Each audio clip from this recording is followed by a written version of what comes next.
Hi hello, ನಾನು ನಿಮ್ಮ ಪ್ರೀತಿಯ ಶಾಲಿನಿ ರಘು. ಇವತ್ತು ಮಾರ್ನಿಂಗ್ ಸ್ವಲ್ಪ ಬೇಗ ಆಚೆ ಹೋಗೋದಿತ್ತು. ಎಲ್ಲಿಗೆ ಹೋಗ್ತಾ ಇದ್ದೀನಿ ಏನಂತ ತಿಳಿಸ್ಕೊಡ್ತೀನಿ. ಅದಕ್ಕಿಂತ ಮುಂಚೆ ಮನೆಯನ್ನೆಲ್ಲ ಸ್ವಲ್ಪ ಕ್ಲೀನಿಂಗ್ ಇತ್ತು. ಕ್ಲೀನಿಂಗ್ ಮುಗಿಸ್ಕೊಂಡು ತಿಂಡಿಗೆ ಚಪಾತಿಯನ್ನ ಮಾಡಿದ್ದೆ. ಈ ರೀತಿಯಾಗಿ ಚಪಾತಿ ಸಾಫ್ಟ್ ಆಗಿ ಫ್ಲಫಿಯಾಗಿ ಬರಲ್ಲ ಅಂತ ಕೆಲವರು ಹೇಳ್ತಾರೆ. ಇದರ ವಿಡಿಯೋದ ಲಿಂಕ್ ಬೇಕಂದ್ರೆ ಡಿಸ್ಕ್ರಿಪ್ಷನ್ ಅಲ್ಲಿ ಹಾಕಿರ್ತೀನಿ, ಟ್ರೈ ಮಾಡಿ. ತುಂಬಾನೇ ಸಾಫ್ಟ್ ಆಗಿ ಬರುತ್ತೆ.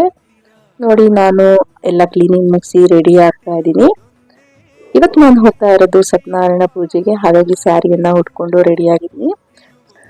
ಸೊ ನಾನು ಮತ್ತು ನನ್ನ ಮಗಳು ಹೋಗಿದ್ವಿ. ಆಲ್ರೆಡಿ ಪೂಜೆ ಮುಗ್ದಿತ್ತು. ನಾವೊಂದ್ಸರಿ ಮತ್ತೆ ಹೋಗಿ ಪೂಜೆಯನ್ನ ಮುಗಿಸಿದ್ವಿ. ಅದಾದ್ಮೇಲೆ ತುಂಬಾ ದಿನ ಆದ್ಮೇಲೆ ಕೆಲವು ಫ್ರೆಂಡ್ಸ್ ಸಹ ಸಿಕ್ಕಿದ್ರು. ಅವ್ರ ಜೊತೆನೆ ಸ್ವಲ್ಪ ಹೊತ್ತು ಟೈಮ್ ಸ್ಪೆಂಡ್ ಮಾಡಿ ನಂತರ ಅಲ್ಲಿಂದ ಊಟ ಮುಗಿಸ್ಕೊಂಡು ಮನೆಗೆ ರೀಚ್ ಆದ್ವಿ. ಅವರು ಒಂದು ಚಿಕ್ಕದಾಗಿ ಗಿಫ್ಟ್ ಅನ್ನ ಕೊಟ್ಟಿದ್ರು, ನೋಡ್ತಾ ಇರ್ಬೋದು. ತುಂಬಾನೇ ಕ್ಯೂಟ್ ಆಗಿತ್ತು. ಸೊ ಥ್ಯಾಂಕ್ ಯು ಹೇಳ್ತಾ ಅವ್ರಿಗೆ ಈ ಲಾಗನ್ನ ಮುಗಿಸ್ತಾ ಇದ್ದೀನಿ. ಬಾಯ್.